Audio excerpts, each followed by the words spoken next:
నమస్కారం, welcome to Aditya physical education. ఈరోజు మనం ఖోఖో గురించి కొన్ని రూల్స్ అండ్ రెగ్యులేషన్స్ని మనం తెలుసుకుందాం. ఖోఖో యొక్క హిస్టరీ మనం ఒకసారి పరిశీలించినట్లయితే 1914లో ఈ యొక్క గేమ్ గురించినటువంటి మూలాలను మనం అక్కడి నుంచి మనం చూడవచ్చు.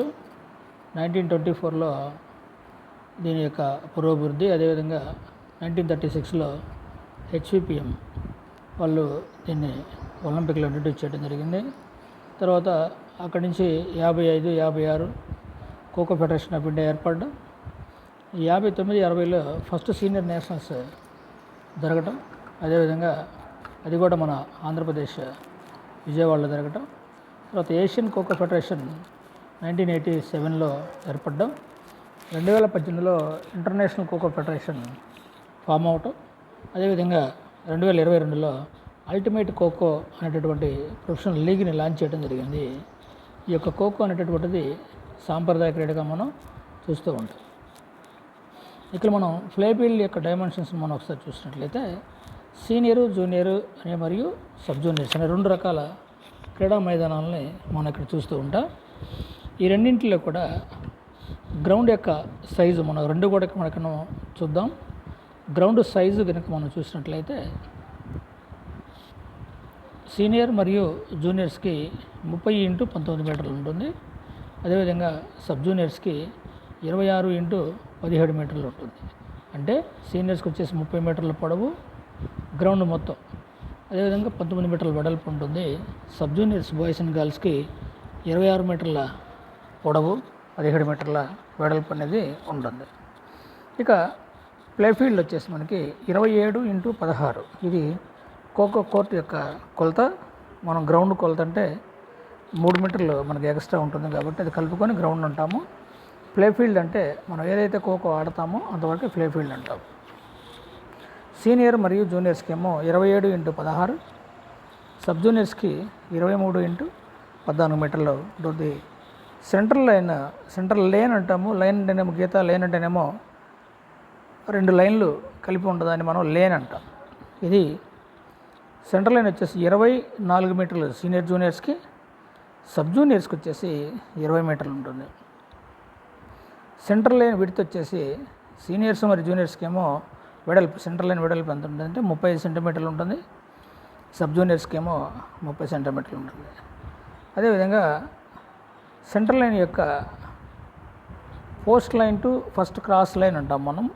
ఇదే పోస్ట్ నుంచి అంటే పోస్ట్ నుంచి ఫస్ట్ బేస్ వరకు మన భాషలో చెప్పాలంటే ఫస్ట్ బేస్ 2.55 మీటర్లు సీనియర్స్ మరియు జూనియర్స్కి, సబ్ జూనియర్స్కి వచ్చేసేమో 2.15 మీటర్లు ఉంటుంది.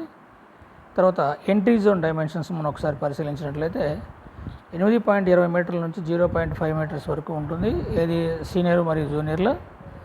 సబ్ జూనియర్స్లో 6.85 నుంచి 0.5 మీటర్స్ మనం తీసుకుంటాం. మ్యాక్సిమం ఎంట్రీ జోన్ అంటే ఇప్పుడు కూడా 3 బేస్లు కలిపి మనం అవుటర్లో గీసేటటువంటి దాన్ని మనం ఎంట్రీ జోన్ అంటాం. ఇక్కడ ఫ్రీ జోన్ వచ్చేసి 2 కోర్టులకు సమానంగానే ఉంటుంది. 1.5 మీటర్స్ పోల్ నుంచి బయట ఉండేటటువంటి ఫ్రీ జోన్ ఏరియాలో, ఈ జోన్లో మనం ఎక్కడైనా ఎలాంటి మూమెంట్స్ అయినా చేయవచ్చు. ఇది సీనియర్ జూనియర్స్కి 1.5 మీటర్స్ × 16 మీటర్స్ అయితే, సబ్ జూనియర్స్కి వచ్చేసి 1.5 to 14 మీటర్స్ ఉంటుంది. తర్వాత అటాకర్ బ్లాక్ వచ్చేసి 35 × 35, అంటే చేజర్ కూర్చునేటటువంటి బ్లాక్ ఏదైతే ఉందో అది సీనియర్ జూనియర్స్లో 35 × 35, సబ్ జూనియర్స్లో 30 × 30 సెంటీమీటర్లు ఉంటుంది. పోల్ యొక్క హైట్, డయామీటర్ మనం ఒకసారి పరిశీలించినట్లయితే ఖోఖో పోల్ యొక్క హైట్ వచ్చేసి 120 to 125 సెంటీమీటర్స్ ఉండాలి. దాని డయామీటర్ వచ్చేసి 9 to 10 సెంటీమీటర్స్ దాని యొక్క డయామీటర్ మనకి తెలిసి ఉండాలి.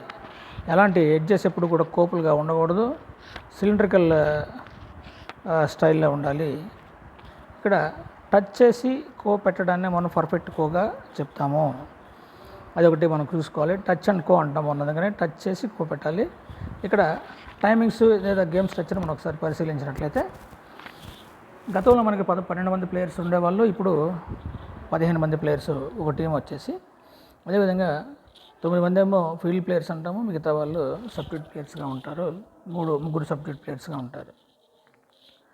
తర్వాత అసోసియేషన్ పరంగా ఇండెక్స్ మనకు వచ్చేసి height plus weight plus age వచ్చేసి కలిపి 3 కలిపితే జూనియర్స్కి అంటే బిలో 18 ఇయర్స్ వాళ్ళకేమో 250 పాయింట్లు, సబ్ జూనియర్స్ అంటే బిలో 14 ఇయర్స్ వారికి 215 పాయింట్స్ అనేటువంటివి అవసరం.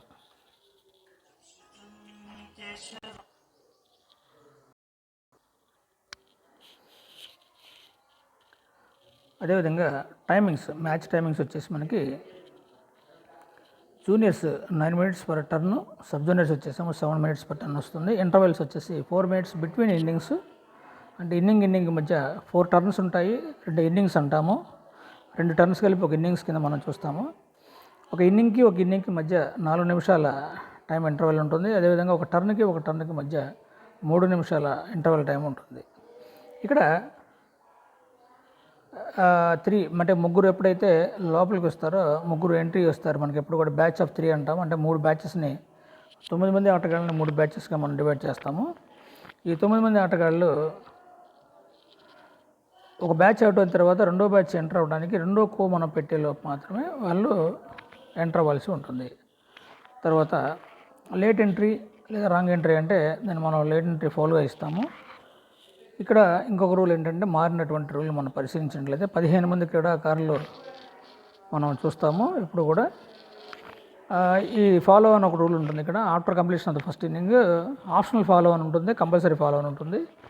ఆప్షనల్ ఫాలో అని అంటేనేమో 12 to 16 పాయింట్స్ మధ్య కనుక లీడ్ ఉంటే ఆప్షనల్ ఫాలో అని ఇస్తాము, ఆప్షన్ అడుగుతాము.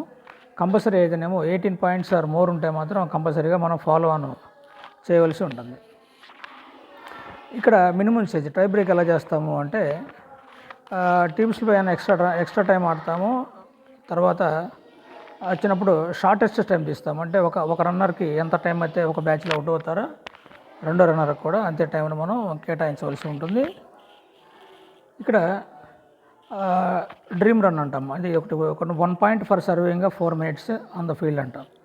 క్రీడాకారుడు కనుక రన్నర్ కనుక 4 నిమిషాలు ఉంటే అక్కడ మనం ఒక పాయింట్ని రన్నర్స్ టీమ్కి ఇస్తాము. అదేవిధంగా అక్కడ నుంచి ప్రతి అడిషనల్ పాయింట్ ఒక మినిట్ ఎక్స్ట్రా అంటే 5 నిమిషాలు ఆడాడు అనుకోండి, 4 మినిట్స్కి 1 పాయింట్ ప్లస్ 1 పాయింట్ నిమిషానికి 1 పాయింట్ లెక్క అంటే 2 పాయింట్స్ వస్తాయి. అలా వీళ్ళకి ఇవ్వడం జరిగింది, వాళ్ళకి ఇవ్వడం జరిగింది. అదొకటి. అదేవిధంగా ప్రతి డిఫెండర్ కనుక టచ్ చేస్తే ఇంతకుముందు 1 పాయింట్ ఉండేది, ఇప్పుడు 2 పాయింట్స్ వచ్చినవి. ఇవి మారినటువంటి రూల్స్. ప్లేయర్స్ 15 మంది ఉంటారు. ప్రతి టచ్ అయిన దానికి 2 పాయింట్స్ ఇవ్వడం జరుగుతుంది. అదేవిధంగా రన్నర్ కనుక 4 నిమిషాలు కనుక ఆడితే 1 పాయింట్ రన్నర్ టీంకి ఇస్తారు.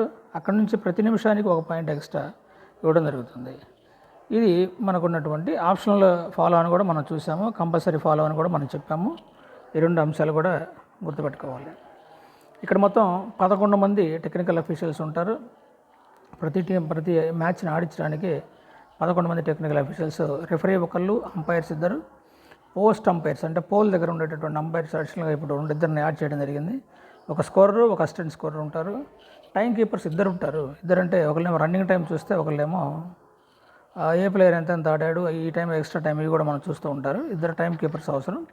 డగౌట్ అఫీషియల్స్ అనేటటువంటిది ఒక 2 కూడా మనకి ఇవ్వడం జరుగుతుంది.